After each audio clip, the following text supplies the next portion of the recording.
series of hearings that will be conducted throughout the city of New York.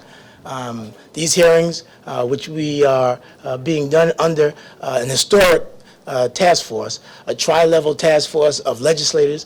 Never in the state's history, and from what our research has showed us, never in the history of this country has there been a tri-level legislative task force to deal with an issue such as the one we're going to be dealing with today. As you know, the Sean Bell incident, which occurred on November 25th, has basically rocked the city of New York, the state, and this country.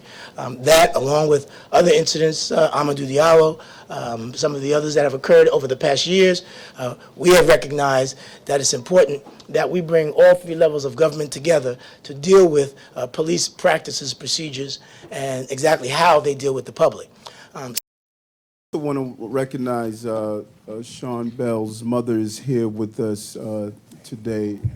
Thank you for coming out at this event, this task force. Councilman Sanders has to leave, but he has another committee to do.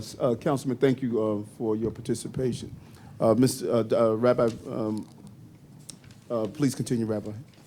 My name is Rabbi Gary Moskowitz. I'm a former New York City Police Officer. In fact, I worked for a few years with the Youth Outreach Unit many years ago. I'm here today to testify for the American Law Enforcement Restraining Tactic Program, and I'm also a member of the Interfaith Council of America. My heart goes out to the Bell family and all the other families who suffered such a loss.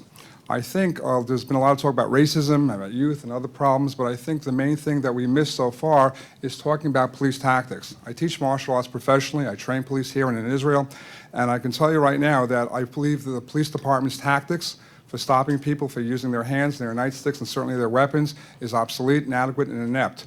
I've been approaching almost every commissioner going back 20 years ago and offering a program of restraint tactics.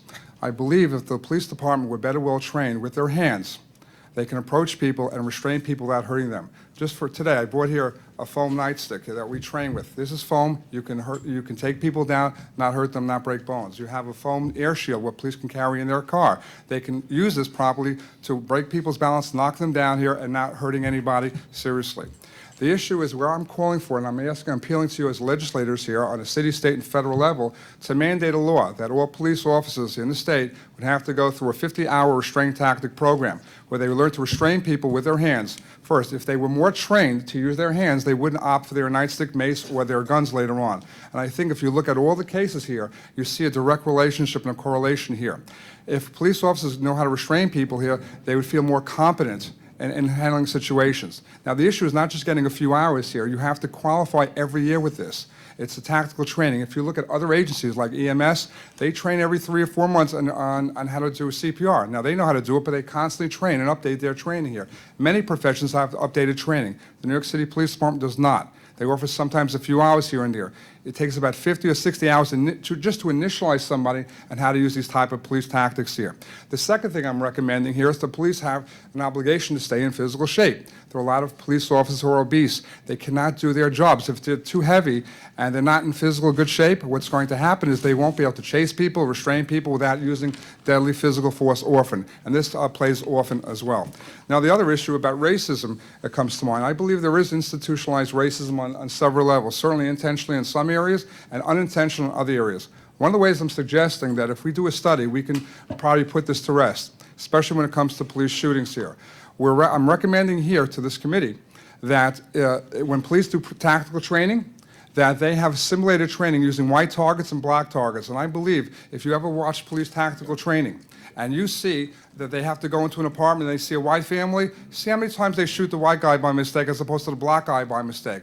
I think if we have funded such a training program here, you'll be astounded to see the results that often the black targets will get hit a lot more often, even when they're not supposed to here. I think this will open the eyes of a lot of law enforcement officials who truly believe that they're right and there's no racism there. Next issue quickly, because I'm on a time constraint, is collective wisdom. This is wrong. Often what happened in the Sean Bell case and many other cases with nightsticks and fistfights is that when one cop sees another cop in an altercation, he assumes that the cop must be right.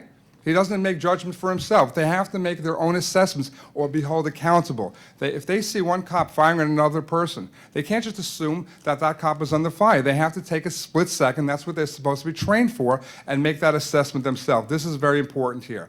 The next thing is here, often here, in terms of racism, When I was a police officer I going need back you to years, wrap up, Mr. yeah, I'm just finishing up, is that there are a lot of false arrests that are made here. Often the police department looks at young black and Latinos as a cash cow for overtime. They get a lot of overtime with many arrests here. This has to stop also. All you have to do is examine the time of day when the police arrested. Often you'll find policemen arresting people at the end of the day where they go into overtime, and I can go into more detail at another time.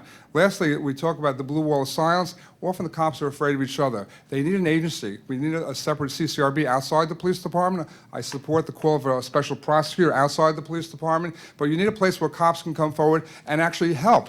And they're afraid to go to their supervisors. They're afraid to go to the police psychologist or the chaplain here because they all work for the police department here. There are many cops like myself who will come forward. This is my second time testifying. I was at right now, Lieutenant Governor Patterson held a conference about 13 years ago. I'm back here again, and very little has been done. I recommend certain things that could be done in terms of technology here. I think I also testified before with the Mullins Commission about this. Very little has been done. I appeal to you, and that if you change the way cops train and mandate a training, and you have to micromanage them from Albany or the City Council here, you'll see a direct change, I think, within a year.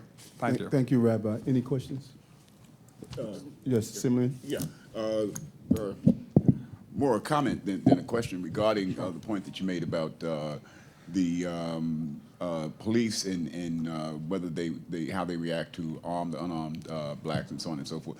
There was a study along those lines that was done. I think it was by John Jay College. I'm not sure, but a short while ago, and they brought together a group of police officers and college students, both black and white, and they put them in simulated situations where you have the pop-up type of silhouettes. Sure. Some of them illustrating a black person armed or unarmed, some of them illustrating a white person armed or unarmed, and they had to make decisions as to who was going to be shot and how they would react. And what they found was that both police officers, college students, black and white, were more often to shoot an unarmed black person than they were to shoot an armed white person. So I think that goes to the kind of stereotypes that develop in those situations. They were able to show that after a certain level of training that could change. So I think your point is very relevant, and maybe we need to kind of extrapolate that and develop some programs along those lines. No, there's no question about it. There's been many studies about that also, and in fact, that's why what Commissioner Kelly said yesterday may have been inappropriate, because even when you have black cops who work for the police department, they become like the white cops also here, and it's a part of an institutionalized training, and also wanting to be like them. Mm-hmm. Yeah. Simeon? Yeah, thank you, Rabbi, for being here. And your comments were informative. We don't have a written testimony, so I know that you've done this before. I wasn't around. This commission wasn't around. If you can just try and, in the very near future to get what you're saying, these points on the foam stick and the new tactics, that could be very helpful. And become part of this task force. I just want to ask, how long ago were you a police officer? I was in the NYPD? NYPD, 1982 to 1991. Where were you a police officer? I worked in Midtown North, Midtown South. I worked in OCCB for a while, the Organized Crime Control Bureau as an undercover cop. I worked with youth gangs for 2 years in the Bronx. So you worked around, it's safe to say, African American and all the time, and Latinos all the time. At the academy, were you taught to be sensitive, cultural awareness at the academy? Can you talk to us a little bit about that? Of course I can. In fact, a lot of it's a farce, because a lot of things often are done on paper. They have training on paper, but it's not. No one tests the training. When I've been to law school, I've been to rabbinic school, I've been to education. We have tests. We have to show that we internalize or we can respond to our training here. There's no response that the police have to do, unfortunately, and that's a problem here. So police may get some training on paper here, but there's no way to test that training until they get into trouble on the street. So the police officers should be held accountable and be tested on different qualifications, using their hands, using their mouth. Most things are what I call mental judo. You can diffuse 98% of the situations you can diffuse. If a police officer responds to a young black or Latino group, and they're right away, when a cop walks out with his nightstick drawn, what is that message that send? You have to be able to use your mouth. You have to be able to make a joke, perhaps, and you can break the tension right away. I remember many cases, sometimes I'd come out of my radio car, the RMP, I'd take out my summons, and right away they'd get in, "What do you mean?" I said, "Well, I'm giving you a ticket for bad music." They'd laugh. Once they laugh, they know you're relating to them as an individual here. That's what you need to do. Police officers don't have that training here, and they need to, and they have to be tested on it, and they have to be trained for this. So they never, in the academy, when you were there, they never told you about, for instance, a Latino who may not, who has been accustomed to not looking at authoritative figures in the eye, and Right. maybe someone may think of that as being disrespectful. You've never got any of that at the academy? Tim? Sure, they mentioned it a couple of times, but when they mentioned it, the instructors would laugh. They said, "We have to tell this to you, but you know the real deal, you know?" And, you know, there were two messages that were given. The first day I got into the academy, it said CYA, to cover yourself, okay? That's the way they teach us. So they teach certain things here that go into as legal memorandums often because of a case that takes place later on. But often there's a culture of police of being strict and aggressive here. And I may add, at the same time, a lot of times cops appear to be racist. They're not really racist. They're just cowards. What does a white cop who grew up in the suburbs know how to handle a young black teen who's in your face? I'm comfortable, happen to teach martial arts, and I know how to speak. So I'm around it all the time, but they're not. So they get nervous. They take out their nightstick and they start swinging wildly. So that